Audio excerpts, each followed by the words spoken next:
I had to keep it for myself. Oh, great. Thanks.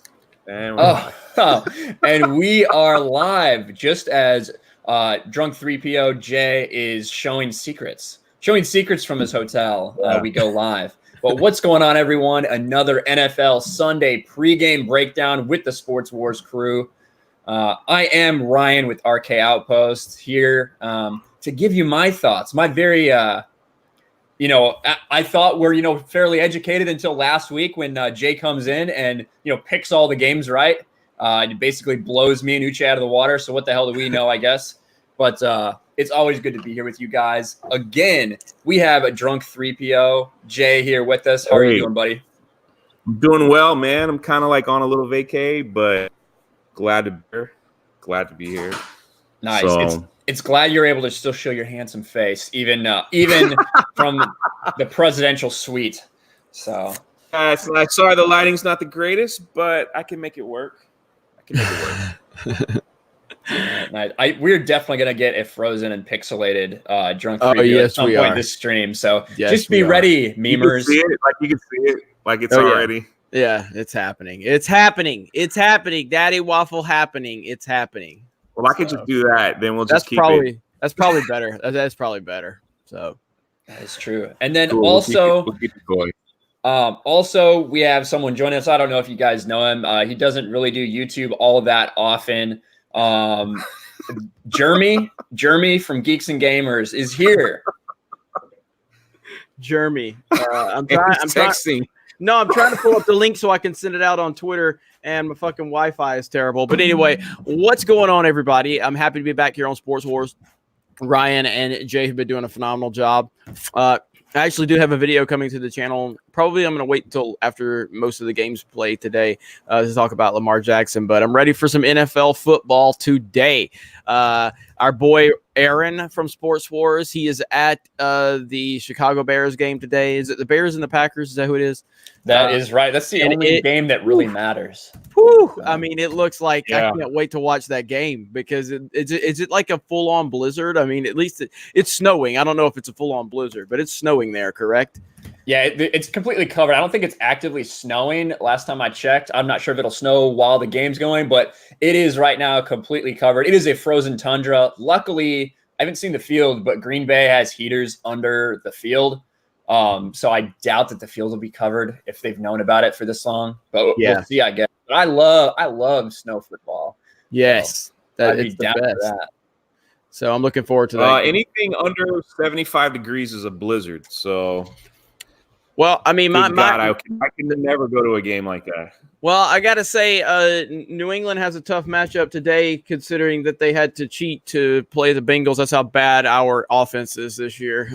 So I'm sure we'll talk about that in a little while. So do you? I guess let's talk about that real quick. We might as well. That's kind of the elephant in the room in the NFL right now. For those of you that didn't know, we did a video on it here pretty much when it broke, that the Patriots had a film crew that were in the box office in the press box for the Bengals and seemed to be filming maybe the sidelines during the game. Now, when they were approached, they were completely good to go. They were approved to be there by the Browns. It was at the Browns Stadium, which is why the Bengals didn't know about it. And supposedly they were doing a piece basically covering a scout called Do Your Job. They're covering different people in the organization. Now, the thing is, whenever someone that's associated with the Patriots is just walking around in your press box with a video camera, you're going to be a little suspicious because, something may have happened a couple of years ago that, a lot of people like to forget about called Spygate, but it's still back in everyone's minds. Jay, did you see that happen or did you hear about it? What are your thoughts? Do you think it's legit? Do you think the Patriots it's a coincidence that it happened and they're innocent or what? As much as I hate the Patriots, I'm not gonna. I think it was a coincidence. I think the magnifying glass on the Patriots is just so huge because of Deflate and Spygate and everything else. So anytime someone can get a little tiny snapshot of something going on, it'll probably be up. That's my opinion. I mean, I think the Patriots know that they're under a microscope concerning things like that, so that they would probably be extra careful because my goodness, man, if they really are doing that and get caught again, like what their whole anything that the Patriots have done in the Belichick era will have an asterisk on the side of it. So I think it was coincidental. As much as I hate the Patriots as a Dolphin fan, I have to think it's coincidental. Just my thoughts. Well, Jeremy, resident Patriots fan, what do you think?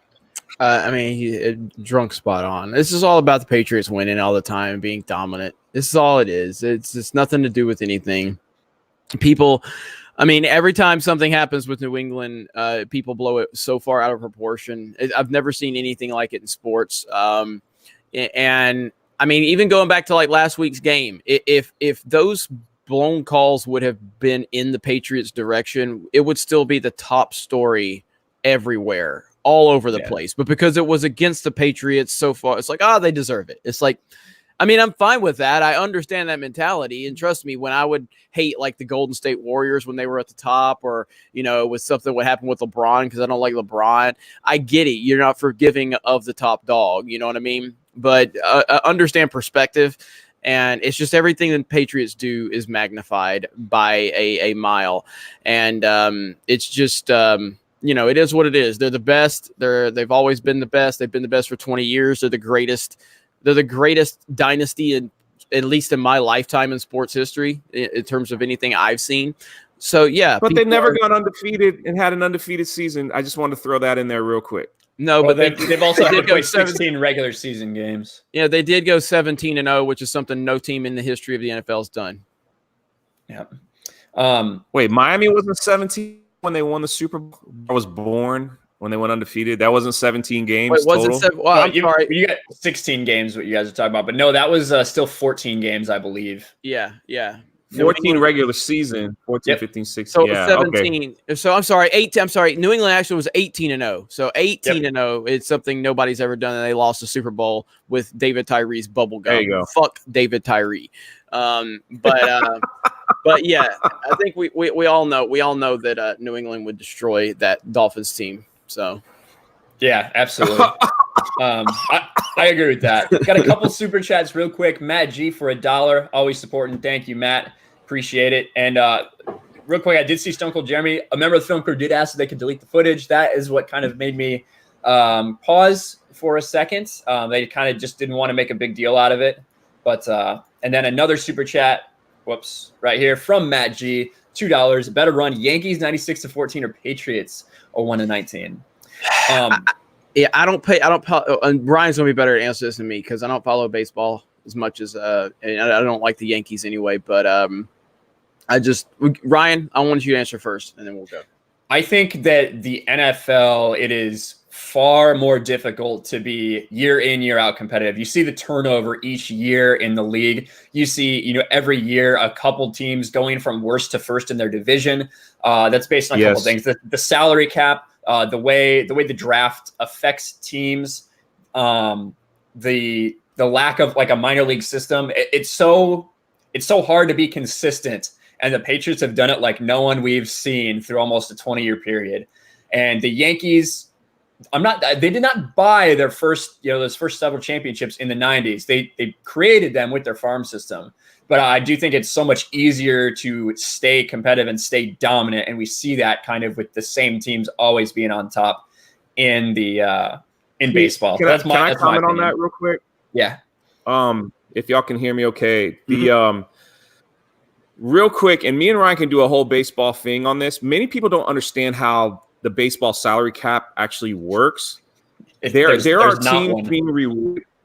teams being rewarded in baseball that get paid a lot of money, even if their team sucks. They get a percentage of what the Yankees make on television time. I saw that here in Miami when the new ownership bought the Miami Marlins, and they just totally tanked the team because they were still getting paid. They were still getting paid, so all that stuff is spread out. So there are teams in baseball that will never be a winner because I hate to say it, they just don't care, and they're still going to get paid. It's hard. This will take a while to break it down, but that's how that salary cap thing works, or whatever the salary works in baseball, is that the money is spread out all the teams, whether you're a winner or loser. So it's easier for teams to dominate, in my opinion, in baseball if they have the money that they want to spend. So what the Patriots have done is actually, I will say, is incredible. For whatever it's worth. I mean, just to be a nagging that long to. I hate it too because Miami, like we're in the same division, so I have to see it every freaking year. Anytime we beat the miracle in Miami was like my Super Bowl last year, and that was awesome. We beat the Patriots, and those are the things that we celebrate as a Dolphins. I was supposed to be at that game. I was supposed to be at that game. Thank goodness I wasn't at that game. So.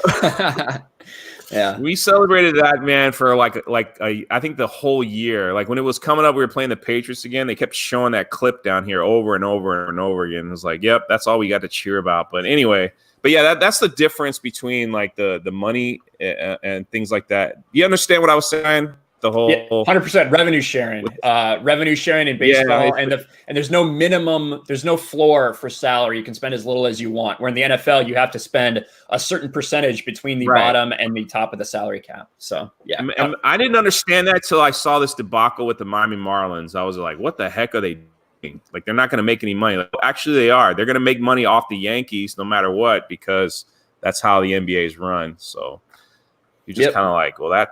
So basically, there's 10 teams that will always be competitive in baseball, which really sad that how that's worked. But anyway, all right. Anyway, well, let's go back on to football. Sorry. Yeah, moving back to football. Little bit till about an hour till kickoff, but let's go over some of the games that specifically we'll focus on the ones that have playoff implications. Because at this time of year, sometimes you just got some ones that don't really matter. But one of the ones we got today is Texans versus Titans. Both teams are 8-5. Right now, the Texans have that tiebreaker. The Tennessee Titans are on the outside looking in, not in a wild card spot yet. Who do you guys think has the advantage here? Jeremy, I know you're a Deshaun Watson guy, if I remember right, because you've seen what he did to Alabama. What do you think about this matchup, Texans-Titans? Yeah, and also I'm a Derrick Henry guy who's on the other side of the ball today. And obviously the loss of J.J. Watt is huge for this team. But my gut feeling is I know it's in Tennessee, but I just feel like Deshaun Watson's going to step up. I'm a big fan of Deshaun Watson. I think it's going to be a high-scoring game, though, because I think that Tennessee is going to be able to put some points on the board with that hole in the defense.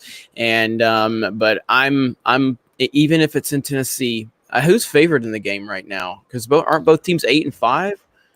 Yeah, so the spread's a typical. It's basically even. The Titans are favored by 3, which is typical. That's for home field advantage. So, exactly. So it's basically a toss up. And but I'm going with the Texans with Deshaun Watson with that offense. I'm gonna have to lean Deshaun Watson, but I think it's gonna be a high scoring game. I think it's gonna come down to the fourth quarter because I believe Tennessee is gonna put some points up. Derrick Henry's probably gonna drop over 100 yards rushing, which will not make me sad in the least because I love my boy Derrick Henry. But I'm going with the Texans. I'm going with my boy Deshaun Watson. And I think it's going to be a pretty entertaining game. I think this might be – I'm still going to be focused on the Packers and the Bears simply because of the cold weather aspect and watching my Patriots see if they can actually score a touchdown today versus the Bengals. But that's going to be a pretty entertaining game. Yeah, and this would be the 5th straight game for Derrick Henry to go over 100. So he's been rolling lately. What do you think, Jay? Ryan Tannehill is my guy. This is the Cinderella story of the season. He's going to win. He's going to sneak in the playoffs, and they're going to do some damage. I'm pulling for Ryan Tannehill this year. Like, that's the team I'm watching. So happy. Again, you played for the Dolphins for all those years. You got that $100 million contract. And they just screwed him over again like they do here in Miami. And so it was so awesome to see him actually finding a program, that fits his style and he's being successful. Like those are the type of stories to cheer on and just, cheer for people like that. Like you found the system that works for you that they could have had. And now look how successful he is with this team. So I'm for them, man. I'm hoping they make the playoffs and just for Ryan Tannehill's sake. So it's awesome to see. It's awesome to see that turnover in the Tennessee with him at the helm. So yeah, man, that's my thought. Yeah, dedicated to your boy Tannehill. I can respect that. Mm-hmm. And I want to address something in chat real quick. Someone said small markets can make the World Series. Look at Kansas City in 14-15. They definitely can, but we're talking about sustained excellence. And you look at that Kansas City team, now they had to blow it up. Yeah. So as far as the Texans-Titans game, the Titans have been surprised. I did not think Vrabel was going to turn this around. I've always thought Marcus Mariota was a real, just a lame duck quarterback from Oregon. But I did too. I just didn't think it was anything special. Maybe it's just not the system for him. But Ryan Tannehill's got that new life. Derrick Henry's rolling. That defense is really good. I do think it's going to be pretty high scoring. I have DeAndre Hopkins and Ryan Tannehill and Derrick Henry on my fantasy teams between two teams I'm still fighting for a title. So I'm hoping it's a high scoring game at least. But I would give the edge to the Titans at home. But we'll see what happens. But yeah, that's going to have a big impact. Going to give whoever wins is going to be in control of the AFC South.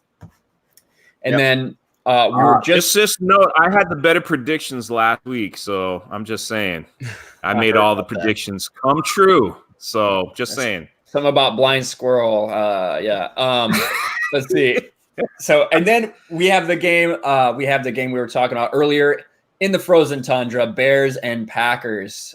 Bears come in at 7-6. Packers pretty firmly in control of the NFC North, depending on what the Vikings do down the stretch and what happens in this game. That can definitely change. But Bears need to win out, and they need some help to make it to the playoffs. I know where I stand, as a Bears fan. I am going. I said at the beginning of the season, I bragged about how badly the Bears were going to just destroy the Packers, and I was completely wrong. And I had to come and apologize. Can you do me a favor and bend the fucking bill, please? With the flat bill bill. Are you racist? Yes, I am very, very racist against flat bill fucking hats. Oh, that's offensive. It's bullshit. And this is why Baby Yoda will haunt you forever. Did you see it? Did you see the post on my Twitter that what an ass would a bitch? Yes, I did. That was actually hilarious. It was kind of man, especially with the sound effects on. I was like, golly, that even added sound to it, man. That's true. I will say, listen, Packers are having a great season. Aaron Jones is rolling. Aaron Rodgers has been able to get the ball wherever he needs to this year, and I'm really hoping my Bears keep it together. Mitch Trubisky, for the past 5 games, has been playing really well. They're 4-1. He's got a really high completion percentage. He's not turning the ball over. I have hope, but at the end of the day, it's in Green Bay. The Bears have a really hard time. If I had to put money on it, I'd pick Green Bay, but I'm pulling for my Bears. I'm going to go with some reverse psychology today because every time I pick Aaron Rodgers in a somewhat big game to play well, he usually plays like shit. Mm-hmm. So I am going to pick Aaron Rodgers to have a great game again. I believe Aaron Rodgers is going to throw for 4 touchdowns. I'm not going to say 400 yards because it is in the cold. I'm going to say 285 yards, 4 touchdowns, no interceptions. I believe Aaron Rodgers is going to light it up today in Green Bay. And I'm hoping that by that prediction, it means that Mitch Trubisky, the man, the myth, the legend, actually shows up. But in all reality, I do believe this will be probably a low-scoring game with the weather like it is. I think it's going to be an old-school knockdown, drag-out football game. And my gut feeling does tell me that the Packers do win this game, and I do believe it's a close game. I'm not sure if we're going to have over 30 points by either team today, but I'm going to go with the Packers, even though I truly don't hate the Packers. I don't like Aaron Rodgers at all. I can't stand him. I think he's the most overrated football player of my lifetime. But I'm going to go with the Packers to win it just because the Bears have had a good run of late, but I just don't trust Mitchell Trubisky at all. I know he's had a good run. He's had a decent run. I just don't trust the guy. So he always seems like he's on the edge of like one bad pass and he could just crumble. Yeah. It's tough to watch. Yep. But what about so you, last Jay? week I predicted the Rams to be slow and everybody laughed at me and I was correct. I also predicted that the 49ers would beat the Saints and everybody laughed at me and I was correct. So I'm going to tell you right now. Huh? We didn't laugh at you for that one. We said we thought it was going to be a good game, but the Saints are going to pull it out. Somebody laughed. Whoever it was. Someone in the chat laughed. So screw you, chat. Anyway, the Bears are going to win this game. It's going to be a low-scoring game, and it's going to be a defensive game. They're going to come out hard because they don't get embarrassed, and they got to make a statement, like you said. And this is where they're going to put their statement. The Bears are going to win this game. Put your money on it, man. They're going to win this game. The Bears are going to win this game. I like it. Rodgers is gonna blow it, man. He's gonna blow it. Just trust me. He's gonna win this game. Hey, I hope so. I hope so too. And the Vikings are sitting at 9-4. They basically have to lose out for the Bears to have a chance. So we'll see what happens. But speaking of snow games, there is a game where it will be snowing during the game, and that's a game that. One of these teams doesn't really matter for the playoffs, but the Broncos at the Chiefs, who the Chiefs, show that they're still the Chiefs and still are a force to be reckoned with. They're 9-4 right now, in control of the AFC West. And that game there's supposed to be like 4 to 6 inches of snow during that game. So that could affect the high flying offense of the Chiefs. It is at Arrowhead Stadium, so a tough place for a quarterback like Drew Lock, a young guy with not much experience who's playing for the Broncos, to go into. What do you guys think about this game? The Broncos have a chance to knock out the Chiefs. I would say if the Broncos still had Tim fucking Tebow, they would have a great chance to win, and I'm not letting it go. Motherfuckers. Why did you get rid of Tebow? You wouldn't be in this position right now if you wouldn't have screwed over Tim Tebow, but you wanted to go ahead and get you Peyton Manning on rent for a year. So he could sit there and be a system quarterback for a year and win a Super Bowl with a great defense. But I digress. To be fair, he did throw like 53 touchdowns his first season there. He did. But Peyton Manning's a bitch still. So yeah. But they still only made it the same. They made it the same place in the playoffs that Tim Tebow did the year before. So because Tim Tebow he deserved better. But in this game, Tim Tebow deserves nothing. He deserves everything. He got what he effing deserves. He's a minor league baseball player. That's where he's an NFL quarterback who won a playoff game in his very first year on a team that he didn't even get training camp with. Took over the worst team in the NFL and took him to the division title and a playoff win against the number one pass defense in the NFL, where he threw for over 300 yards. Hey, just let me know if anybody needs a quarterback to throw about 10 times a game, get about 5 completions. Just let me know. I'm available. I'm cheaper than Colin Kaepernick. I won't call anyone a racist other than Jeremy. So let me know. I'm available. All right. Anyway, so back to the point at hand. I feel I am not at a point where I'm ready to call Patrick Mahomes overhyped. I'm not there yet, but I do think that sometimes when I hear the media claim he's the greatest quarterback ever in terms of like his ability, we're hearing that same Aaron Rodgers bullshit from a lot of people. And I think that a game like this is going to be very interesting for his skill set to see how he performs. Now, correct me if I'm wrong. Have we seen Patrick Mahomes in a really a big snow game yet? Not that I recall. It's possible. I don't think so. They do get those in Kansas City. I don't recall them having one. Yet. So I'm going to be interested to see how Patrick Mahomes plays in the snow. I do feel like this is one of those games where I think the Broncos can actually sneak in and get the win.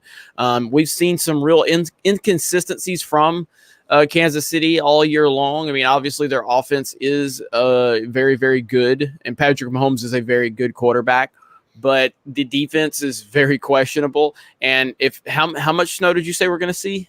4 to 6 potentially.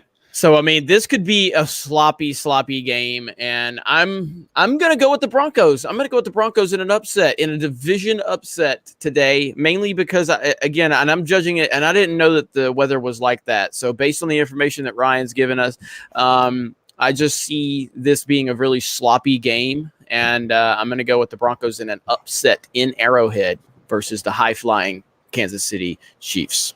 Nice. What about yourself, Jay? He's wrong. Kansas City's going to win because of Mahomes, because he could run. This is going to be a ground game because of the snow. And his speed and everything is it's going to be the X factor of this game. Kansas City's going to dominate because he's going to be able to outrun, he's going to be able to see the whole run through those things. He'll probably take they'll probably, he'll come out slinging a little bit, but realize if this is his first snow game, he'll understand if he doesn't make a mistake early. He'll understand, like, this has got to be on the ground to keep things going. So I think Kansas City's going to dominate this game. I just don't think the offense for Denver is good enough for these type of games yet. I don't think they're good enough yet. I mean, they could be. I mean, that could be wrong. I'm just saying. Someone said they're going to see me at Disney Springs. I don't even know who that person is. So you highlight that comment. I was like, I'm not going to be at Disney Springs today. Thanks for the well wishes. Yeah. If you see me, say hello. I'll take a selfie with you. It'll be your greatest dream fulfilled, but that's okay. Jesus. But yeah, people are gonna think I look like Ryan. I'm surprised you got a fedora big enough for that head after saying that. That's But oh man, people know I'm just blowing smoke. Oh yeah, but back to that. Back to this game. I do think when it's like this, it does so often come down to the ground game, and the Broncos do have their offensive line's rough, but they do have Royce Freeman and Phillip Lindsay. They got a good 1-2 punch back there. They can play that power run game. With that being said, I have seen LaShawn McCoy and what he can do in the snow, both in Philly and in Buffalo. When he was in Buffalo, he had a couple incredible games in the snow. He seems to still be able to have a little bit of that mobility. I don't know if it's because he's used to playing it or what, but it's going to be interesting. I still think I got to give the Chiefs the edge just because everything they have going on. And obviously coaching, I feel like Andy Reid's a much better coach than Vic Fangio at this point, who's a rookie head coach. Andy Reid's one of the most experienced dudes in the NFL. So I'm going with the Chiefs. And we do have a $5 super chat from Matt G. Did you guys like the Giants head coach comments that the Giants are getting better behind the scenes? That comment was Ryan Johnson level stupid. Now, what kind of comment is that? They're getting better behind the scenes. I haven't heard that comment. So I think what that was in reference to specifically was, was the fact that although they're not any good, the team's not any good right now. You had the Janoris Jenkins issue where he called a fan. It's so they said he called a fan the R word, meaning retard. He called a fan a retard on social media. A fan was criticizing him for not covering on some play. He said, "You're a retard," and has gotten cut from the team since then, which he hasn't had a great year. That's to be said, but still, it's kind of ridiculous. How sensitive are people nowadays? But I think that's probably what he was referencing to. I did hear that clip going around, but no, I didn't hear about that. But I appreciate the Ryan Johnson comment for sure. But on the note of the Broncos, before we move on, I just want to say that, and I have another bone to pick with the Broncos. If you can give me a screen share here, can we please get this fucking logo back, please? I mean, why did we move away from the old school Denver Broncos logo? It's a fantastic logo, and I don't really get it. I'm really pissed off about this. Also, Dolphins, can we get your old logo back too? Yeah, please. God. I mean, I don't understand why we have to continue to change this shit, and it pisses me off. So anyway, rant over now. Nice. Yeah. Does anybody prefer the new Broncos logo over that? That's iconic. Yeah, I think that one kind of looks dumb. No, you're stupid. I think the new one looks a little sleeker. You're stupid, Ryan. Nobody likes you. Who asked you anyway? I'm just saying. I mean, they won 2 Super Bowls with the current logo they have now. They've had the current logo they have now for like ever. Leave me alone. You're fucking old, man. That's back when Elway was losing Super Bowls when that logo was around. Hey, he went to like what 5 or 3 Super Bowls. So he just ran it. He ran it against Joe Montana and a couple times. I will say this: they use it. They're very smart on because what they do is like what 2 or 3 games out of the year, like they change their uniforms so they can sell more merchandise. Like I know for Miami, like they'll go back to like classic, they'll have like one classic Sunday where they have all the old uniforms, or they'll have, and they'll do something different. But it's basically a big thing to sell a lot of T-shirts. So, yeah, and you got to have a little bit, you got to have a little bit of change. Not everybody can be like the Bears and have like 3 uniforms for 100 years. I don't like that logo personally, but I don't like you. Well, that's understood. We all understand that. You're a little bitter. He's had a rough week, man. Alabama, Patriots. He's had a rough week. Week. You brought someone younger and better looking on the team, and you're having a tough time dealing with it. I understand. But the next game, which one of these teams, there's definitely some implication. But Seahawks and Panthers, who fired head coach Ron Rivera, who are done. Cam Newton's probably going to be somewhere else by the end of the season. But Seattle, who right now is sitting at 10-3 and looking at a wild card spot, which is just crazy because San Francisco's played so well. They've just been dominant. But what do you guys think? I think the Seahawks are pretty clearly going to win this game, in my opinion. They are on the road. They have to. They have to respond after what happened last week. There's no doubt about it. I mean, the Seahawks are a good team. They're a well-coached team. They have good leadership at the quarterback position. They really got surprised last week. And with the year that they've been on, the fact that Russell Wilson is a top-tier MVP candidate, I mean, he's definitely not going to win it. Lamar Jackson has this pretty much wrapped up. But Russell Wilson is playing as good a football as I've ever seen him play. As someone that was a critic of Russell Wilson in the early years of his career, he's become one of my favorite players. I absolutely love Russell Wilson. So I don't think there's any doubt about the fact that the Seahawks are going to come out and they're going to respond very strongly this week after getting embarrassed last week on the big stage on Sunday Night Football. So, yeah, but that's what I was saying last week is that obviously you guys don't watch Seattle. They never play good against the Rams. Even like Super Bowl years, they just don't. I don't know what it is with the Rams. They just always end up losing to the Rams, even when the Rams were horrible. So that's why I knew that was coming. Like I knew Seattle. Today they're going to destroy this team. Panthers they're a mess. When you fire a coach midseason, you don't understand who your starting quarterback is. I actually love the coach of the Panthers. I thought he was a decent players coach. I could be wrong. They'll probably. I think Ron Rivera suffered from having Cam Newton. Yeah, I think everyone does. I think Cam Newton is a disease to a team. I think that Cam Newton has he's got some of the best physical abilities I've ever seen in a quarterback. Like War Eagle stuff coming back, like regurgitating. No, it's really. I mean, look, I've said Cam had the greatest individual season in college football history. His year at Auburn is the single greatest individual season I've ever seen. What about Joe Burrow? I think Joe Burrow benefited from a couple of things. I mean, look, Tua was injured, didn't play well that day, but Cam Newton.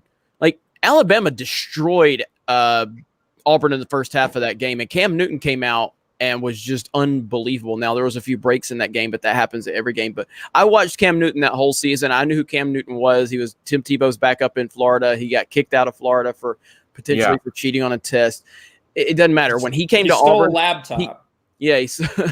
Well, that too. He was stealing. He stole that, but he also got academic. He got academic problems too with cheating on tests. Whatever, it didn't matter. I was paying close attention to Cam Newton, and he was he single-handedly carried that team. So I would take Cam Newton's season in Auburn over Joe Burrow's, but that's neither here nor there. Cam Newton look at. All you got to do is look how the guy dresses. All right. I mean, that's all you need to know. He's not a leader. His wardrobe. He's not. Of course, you do, drunk. But he's not a leader. He's not a leader. And he sets a bad tone for the teams that he's on. He has more physical abilities than probably any other quarterback we've seen. From what is he? 6'5", 6'6". Yeah, he's huge. He's built like a damn linebacker. Yeah. He's a freak of nature from that aspect. But when you look at somebody like Lamar Jackson, who has a good head on his shoulders, he's very mature. He's very, respectful. He keeps everything in check. Cam Newton he's doing a fucking Superman pose in games where they're losing by 25 and 30 points on Thursday Night Football. He's done that so many times. Team's down by 21 points. He scores a touchdown and does a Superman pose. Bitch, get back in the huddle and figure out how to win a fucking game. He's all about himself. So I think he's got to keep those yogurt sponsors. Yeah, you got to promote himself. Well, they had that when he had his breakout year in the NFL and they went to the Super Bowl. I think that was I don't even want to call it a fluke. I think that shows how gifted he can be when he really puts his head forward. You know, I mean, there was a. But then you saw in the Super Bowl him throwing little baby fits and stuff like that when they were losing. Oh, he ran away from the ball. He ran away from the fumble. Like he's that's what I'm saying. Like, I'm so happy that happened. I'm happy that happened. He'll be somewhere, and hopefully, my hope is you always look at somebody and hope that they could learn and recover and become the person that they were always meant to be in anything in life, whatever you do in life. You always, we're always given second, third, fourth chances. And people should respect that. So I do agree with you on that. I think after that one Super Bowl year, I think he got inflated beyond belief, and then it's just not working out. Hey, you got a breaking news? Yeah, Bleacher Report Pat's illegal video footage has been released. Yeah, so I heard it was terrible. I just turned it on. Jay Glazer apparently did it. I haven't actually seen it yet, but I've been trying to keep an eye out for it. I haven't seen it actually anywhere, but that is true. Someone in the chat said on Fox they're releasing it. I immediately turned the TV on Fox, but I just haven't been able to see it yet. I'm looking for it right now. I've heard that it's just tape of the sidelines. Oh, hold on. Hold on. Let me pull it up. I think I found it. Share screen. Let's see. Oh, and of course, I didn't fucking share audio. God damn it, I hate streaming.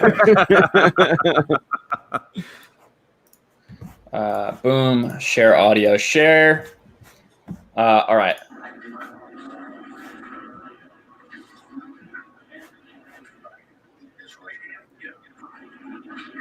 So they just recorded the sidelines? Oh.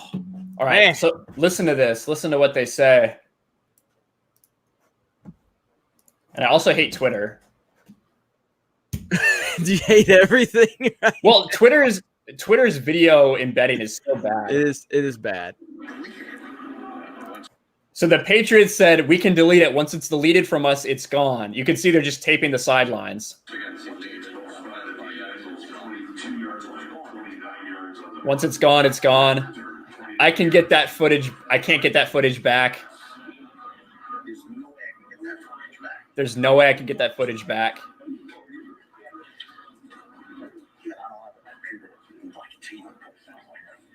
Wow.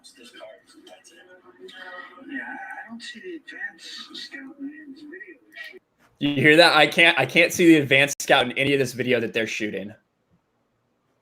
So I don't know how Jay Glazer got his hands on this. I don't know if there's a better quality video anywhere. Do your job. Wow, it definitely does seem shady. It does seem shady. And this is a piece you're filming on your advanced scout? Yeah. Come on, guys. This is a Bengals security and the Patriots videographer. I don't see the advanced scout in this footage. No, that's not. We were trying to get some field perspective like that. That's not the field. That's why you would think you could take that. I didn't know. I didn't know. Sorry. But I can delete this right here for you. Holy shit. Damage is done, my friend. No, it isn't, because we deleted it. That's not good. This is so bad. I love it. I love it. That's not good.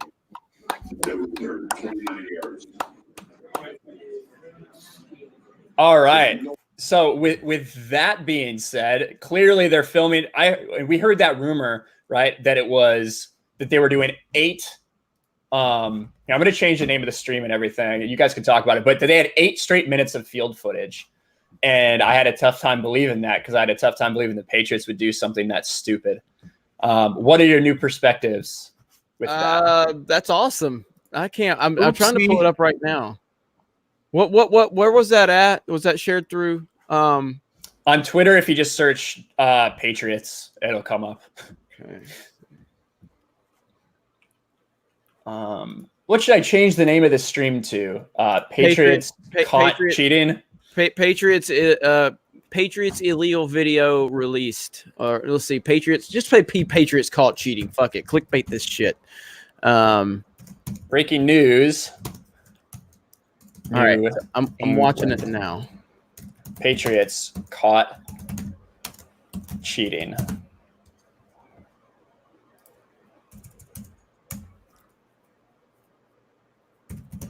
That's pretty insane. What do you think, Jay? What do you think about all this as the resident resident AFC Fines North? are coming.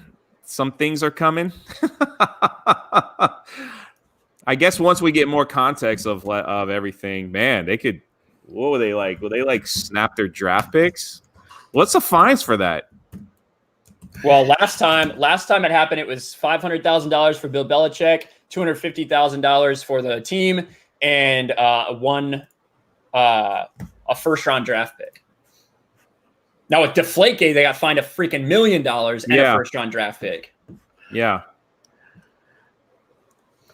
Let's see. Breaking. Sorry, guys. We're just trying to change some tags and get things figured out here because that's pretty crazy. Patriots cheating. Yeah. This. If all these things while you're doing that, just first initial thoughts is it will put. Gosh, it just puts their legacy, man, with an asterisk. It's like. I don't care what anybody says, man. I love Barry Bonds, and you could kill me and roast me in the chat, whatever. Barry Bonds was my dude ever since he was, before he went to the gym. That's all I have to say. Okay, but, so go ahead. Go ahead, man. I was just waiting for you all to get ready. I just want to say, okay, take the Patriots aspect out of it. They're filming something literally anybody with a smartphone can film. You know what I mean? That's true too. That's literally.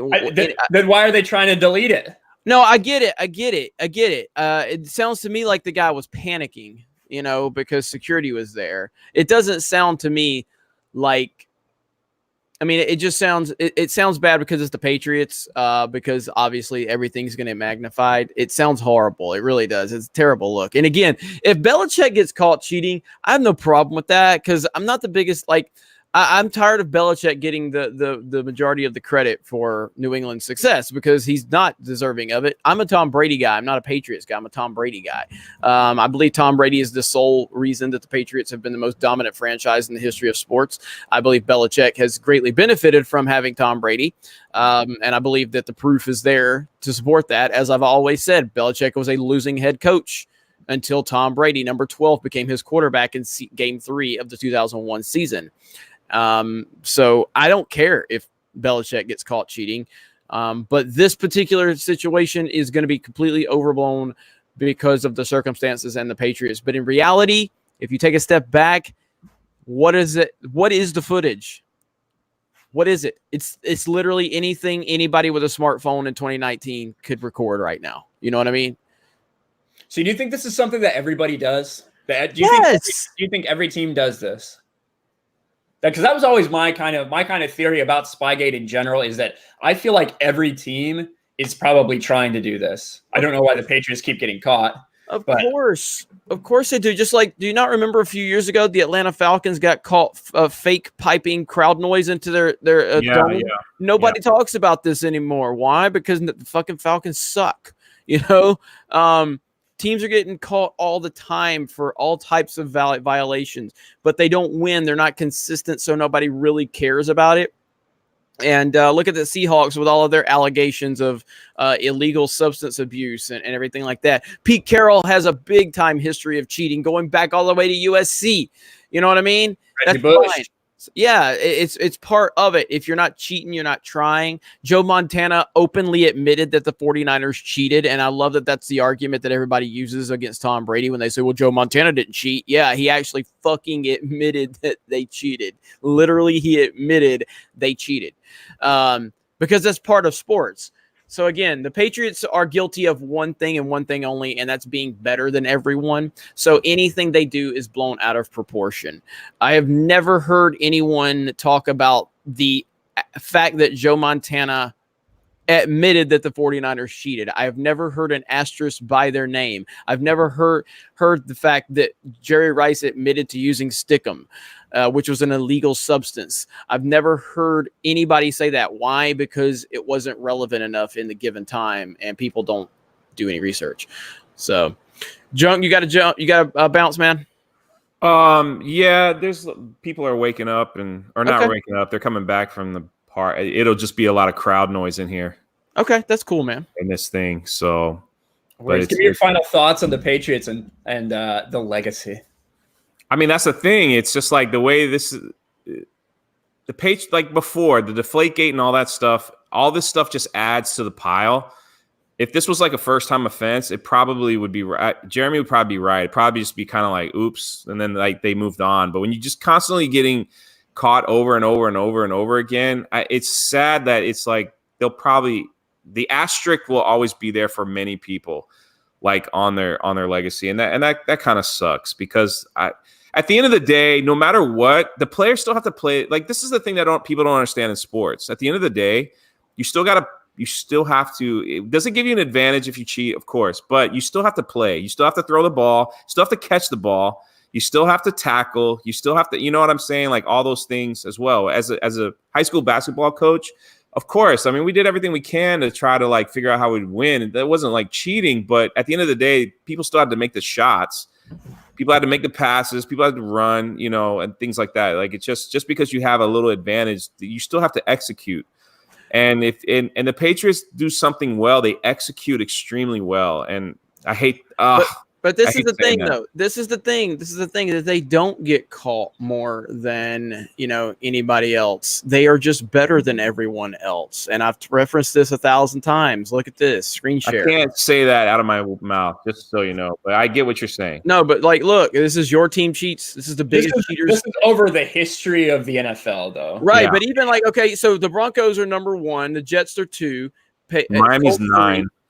Yeah, I mean, and New England's 14. Now you go, what does that mean? Well, let's click on the number 1 team. Look at there. PED gate, 12 times since 2003. Salary cap, 96 through 98. Spygate in 2010. Slimegate, I don't know what Slimegate is. Contract gate, radio gate, Peyton gate, injury gate. They've got so many things.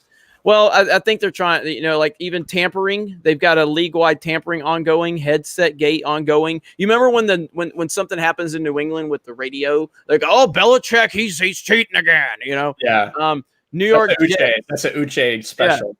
Yeah. Like PEDs since 7 times since 89. They have a Spygate in 2006. We never hear about these things because these teams suck balls. You know what I mean? It's really comes down to the fact that, like Atlanta. All right. Does anybody remember the fact that Noisegate? Does everybody remember that? Nobody talks about it anymore, But if New England would have been piping fake crowd noise into their stadium, what do you think? No, I'll give you that too, because not to get off football, but I saw that in the NBA too. When LeBron came to Miami, they're like, "Oh, it's the first super team. It's not fair." And I'm like, "What the heck? Did you not see Boston Celtics like put together their super team first? Like there were other teams. Yeah, and it's just because people just want to hate. People just want to hate LeBron James because he's LeBron James. That's just how it is. So it doesn't matter what he does.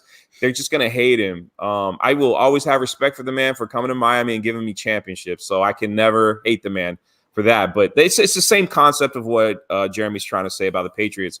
It's just people will hate the Patriots because they are who they are. So any little thing will get, magnified to a greater level than if the Dolphins got caught this year doing that, people would laugh. Because they would be like, wow, you cheated and you still didn't win. That's how much you suck. You know what I mean? So it's just like that. I agree. It's a completely different level. And I hate saying that because I hate the freaking Patriots, but whatever.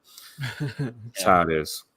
But man, if you need a bounce, you can bounce. Make sure you guys all check out Jay's channel, Drunk 3PO, if you want to hear news about Star Wars and theme parks and all that good stuff. Thank you, fellas. Hey, man, have a great Sunday, man. It's an honor to be in with you guys always. Have a great Sunday, man. Be thankful for coming today, everybody, and enjoy your Sunday. I'm enjoying this beautiful weather here in Florida. Man, it's like 75, 76 degrees, a little chilly, but life is good.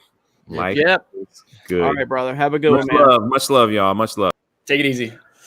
All right. We got to wrap this up because I got to get some food and get ready for some games. So, that's true. And I will say that that's the Stone Cold Jeremy says about your team's cheat, by the way, that site. I will say there's nothing. Can you dispute any of the claims that these are documented claims that they have on record for every team on there? You can say it's ran by whatever, but the facts are the facts, and those facts are all of those accusations are things that teams have been caught doing over the years. So. Yeah, and I will even say there's a direct comparison, right? In either the same year Deflategate happened or 1 year after, real close to them, before the punishment officially happened, the Chargers got caught on the sidelines with towels rubbing stickum on the balls. Like caught red-handed, basically admitted to it. The team got fined $17,000, I believe, either 17 or 21, compared to the Patriots got fined $1 million. Tom Brady gets suspended 4 games, and then they lose a first-round draft pick. As far as I'm concerned, the only thing that should make you lose a first-round draft pick is if you lock the other team in the damn locker room, and then you have to forfeit the game. Yeah. Well, even like Aaron Rodgers admitted to overinflating footballs, and nobody complains about that. Now, what's the difference? They're both illegal. Both claims by definition. If you overinflate or if you underinflate, you're doing something that goes against the rules that's benefiting your style of play. So why does no one care that Aaron Rodgers admitted to overinflating footballs? Why? Because he doesn't win the Super Bowl every year. He's not Tom Brady. So again, everything from the Patriots gets overblown, and I get it. I understand that. It's just like Jay says about LeBron.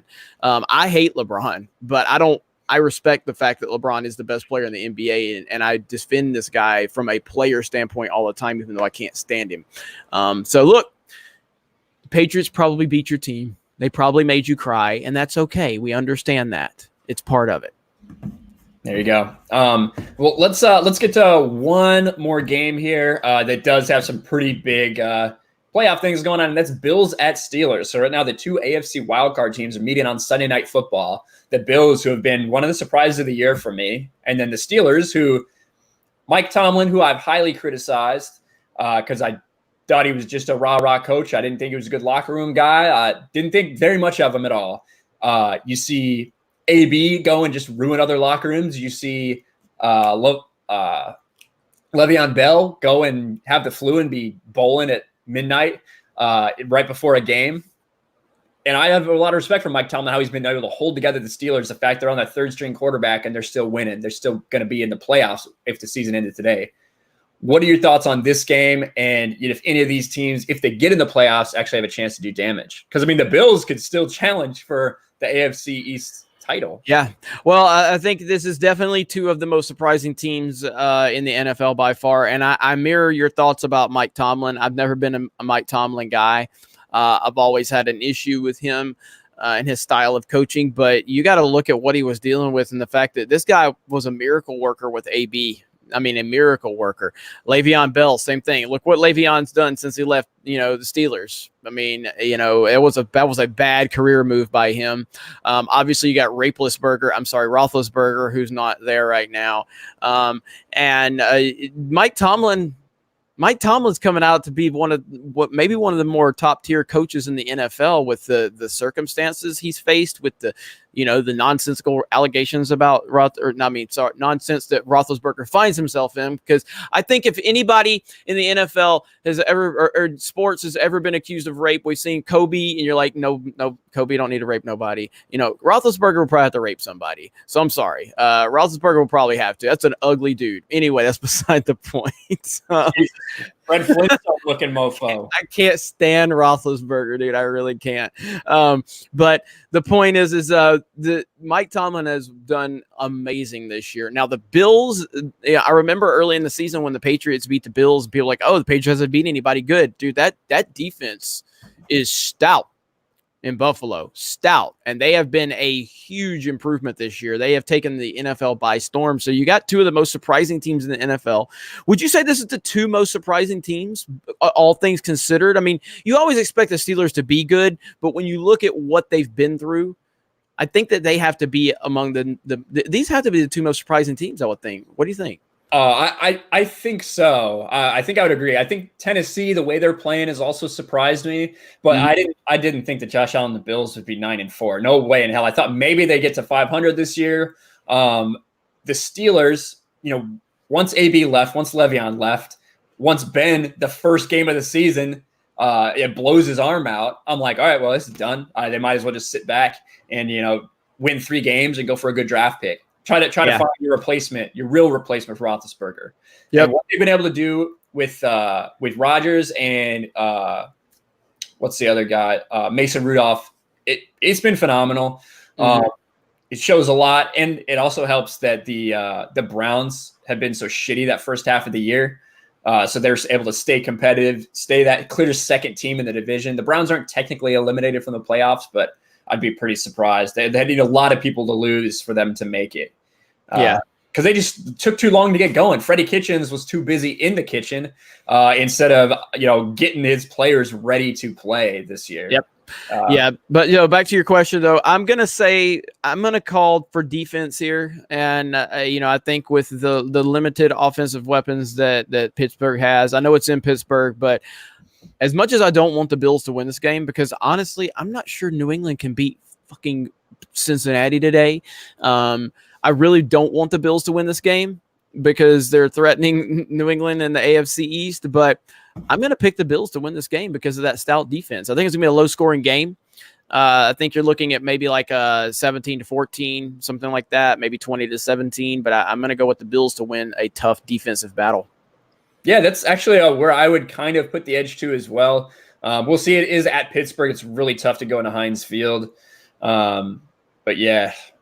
Yep. And, they've got their quarterback, Steelers quarterback, is most well known for winning the Alabama State duck ball championship or something right now. So, but he's having a good year so far. But that basically wraps up the big games with real implications. Colts and Saints are playing on Monday night. I think the Saints are going to win that going away, and the Colts are probably going to be eliminated. Where's that game at? It's at New Orleans. Oh, that's a win for New Orleans.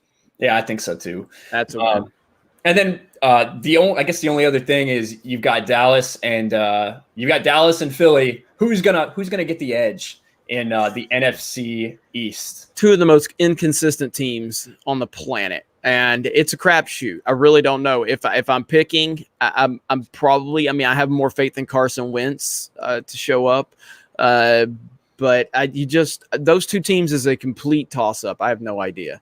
Yeah, because Eagles are playing Washington. They're probably going to win. The Cowboys have a tough game with the Rams, but ultimately it's not going to matter because they play each other next weekend. Mm-hmm. So that is going to be really the game that's going to decide everything, I think.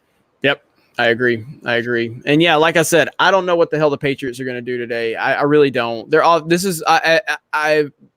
I have never had such low faith in the Patriots offense as I do at this point. I've always been look, man, I'm the guy even down 28-3. You can go back to our Sports Wars Facebook group when I was getting roasted because they were losing 28-3. And I kept saying, we have Tom Brady.